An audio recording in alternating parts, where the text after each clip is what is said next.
Hello friend, welcome back to my channel Susmita style বন্ধুরা। আমি তোমাদের বন্ধু সুস্মিতা। আজকে নিয়ে চলে এসেছি আজমিরের আরও একটি ভিডিও। এটি আজমিরের শেষ ব্লগ। তো চলো আমি কোথায় যাচ্ছি দেখো।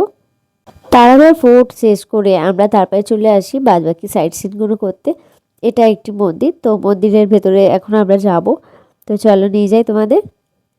বন্ধুরা, তোমরা যারা প্রতিনিয়ত আমার ভিডিও দেখো, আমাকে কমেন্ট করো, লাইক করো, অনেকে শেয়ারও করো, তাদেরকে জানাই অনেক অনেক অনেক ধন্যবাদ।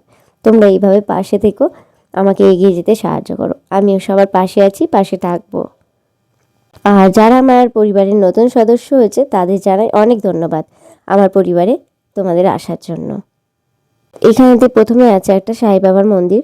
তো সেখানেতে আগে আমরা চলে গেছি। প্রথমে ভাবছিলাম ক্যামেরা অ্যালাউ আছে কিনা, কারণ অনেক জায়গায় তো ক্যামেরা অ্যালাউ থাকে না। তারপরে দেখলাম না, অনেকেই ফটো তুলছে।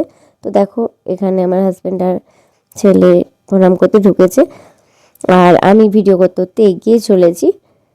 আমি যেহেতু ভিডিও করছি আমার একটু দেরি হচ্ছে, তো গিয়ে দেখলাম খুব সুন্দর লাগলো। আমি সাই বাবার মন্দির এই প্রথম গেলাম, তো খুব ভালো লেগেছে আমার। তারপরেই এটা কমপ্লিট করে ওর সাথেই আরেকটি মন্দির আছে এখানে, শিব ঠাকুরের, শিব পার্বতী।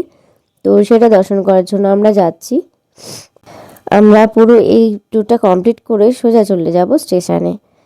আগে ব্লগও বলেছি এখান থেকে আমাদের ট্রেন আছে যোধপুর যাওয়ার। তো এরপরে যোধপুর চলে যাব আমরা।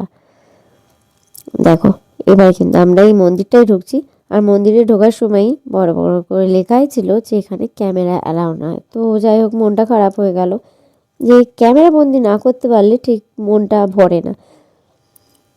শুধু যে আমি ফটো ভিডিও এখন করি, মানে ব্লগ করি, তাই জন্য না। এটা আগাগোড়াই আমার অভ্যাস। আমি একটু ফটোই বলো ভিডিওই বলো, আমার এটা আগাগোড়াই একটু অভ্যাস আছে করা। তো দেখো এরপরে চলে এসেছি আমরা আরও একটি মন্দিরে। আর এই মন্দিরটার কারুকার্য এত সুন্দর, মানে দেখতেই অনেকক্ষণ টাইম লাগছিল। আর অনেক বড় মানে এলাকা নিয়ে এই মন্দিরটা। আর সেই সময় ছিল ভীষণ রোদ, এত রোদ মানে মাটিতে পা দেওয়া যাচ্ছিল না। তো যেখানেতে মানে খালি পায়ে প্রবেশ করতে হবে সেখানে থেকে আমরা জুতোটা খুলে এক সাইডে দেখছিলাম যে কোথায় ছাওয়া আছে, সেইখান থেকে আমরা যাচ্ছিলাম। তো এখানেতে দেখো প্রত্যেকটা জায়গায় এরমভাবে পানি দেওয়া আছে নানান রকমের। মন্দিরের ভেতরের থেকে মন্দিরের বাইরের অংশটা আমার বেশি ভালো লেগেছে, কারণ একটাই বলছি বারবার, তার অসম্ভব মানে সুন্দর কাজ। তোমাদেরও দেখাচ্ছি, চলো এবার তোমাদের দেখলে বিশ্বাস হবে। এই দেখো, এই হলো গিয়ে সেই মন্দিরটা যেটা আমি তোমাদের বলছিলাম, ওই যে দূরে দেখা যাচ্ছে। তো সামনে গেলে বুঝতেই পারবে কত সুন্দর জিনিসটা হচ্ছে। আর উপরে এখানে কাজ চলছে কিছু একটা, সাথে পাশে রয়েছে এই রকমের সব মানে নানা রকম আইডল দিয়ে করা। তো অবশেষে আমরা জায়গাটা পার করে মন্দিরের সামনে চলে এসেছি। দেখো বন্ধুরা, ভিডিওটা ভালো লাগলে একটা লাইক করে যেও, আর কমেন্ট করতে ভুলো না কিন্তু। দেখো কত সুন্দর কাজ, দেখেছো? মানে বলার মতো না, এত সুন্দর, ভীষণ ভালো লাগছিল এই কাজগুলো দেখতে। এই যে এবার আমরা উপরে যাব। তো ভেতরে হচ্ছে মন্দিরটা নিচের তলা, আর ওপরে গিয়ে আমরা এখন মন্দিরটা দর্শন করব। মানে চারিদিকটা অনেক কিছু কাজ আছে। ভেতরে একটি মন্দির আছে, সেটি বন্ধ আছে। যাই হোক, দেখো তোমাদের যে কাজের কথা বলছিলাম বন্ধুরা, এবার নিজের চোখে দেখে নাও জিনিসটা। মানে এখানে যদি রোদ না থাকতো তখন, মানে এত রোদ, আমরা খালি পায়ে দাঁড়াতে পারছিলাম না ওখানে, যার জন্য আমরা ফটোশ্যুট করতে পারছিলাম না। আর যদি রোদ না থাকতো কি পরিমাণে ফটোশ্যুটটা হতো ভাবো শুধু। দেখো এটা আর ভেতরে যায়নি, বাইরে থেকেই নিয়ে নিয়েছি ছবিটি, কারণ বাইরের কাজগুলো বেশি ভালো লাগছিল দেখতে। আর মনে হচ্ছিল এই সব জায়গাতে তো ফটো তোলাই দরকার ছিল, কিন্তু সত্যি বলতে হাতে অত টাইমও ছিল না, যেহেতু আমাদের ট্রেন আছে। আর একটা হলো এই রোদের মধ্যে পাটা মানে দিতেই কষ্ট হচ্ছিল, পা পোড়ানোর কোনো শখ ছিল না। তো চলো এবার যাবো আরেকটা জৈন মন্দিরে।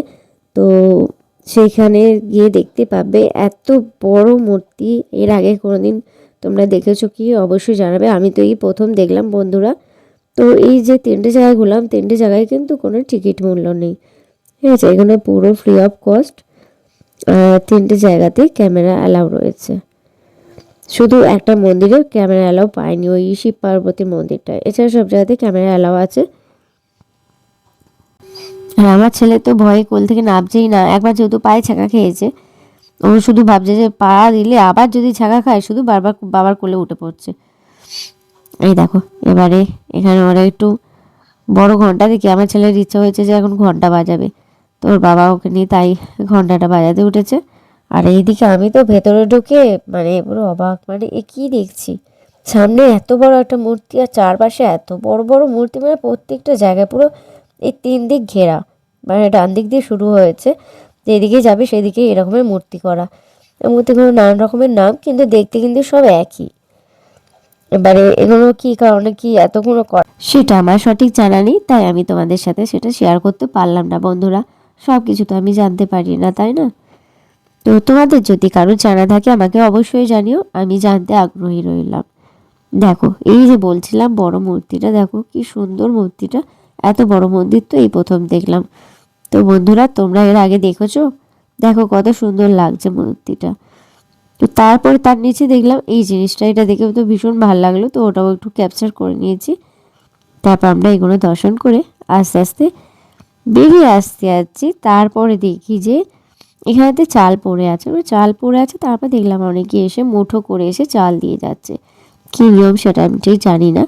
তো যাই হোক, তারপরে দেখো এই দরজাটা চোখের সামনে পড়লো, দরজাটার কাজও দেখো, অপূর্ব কাজ এদের।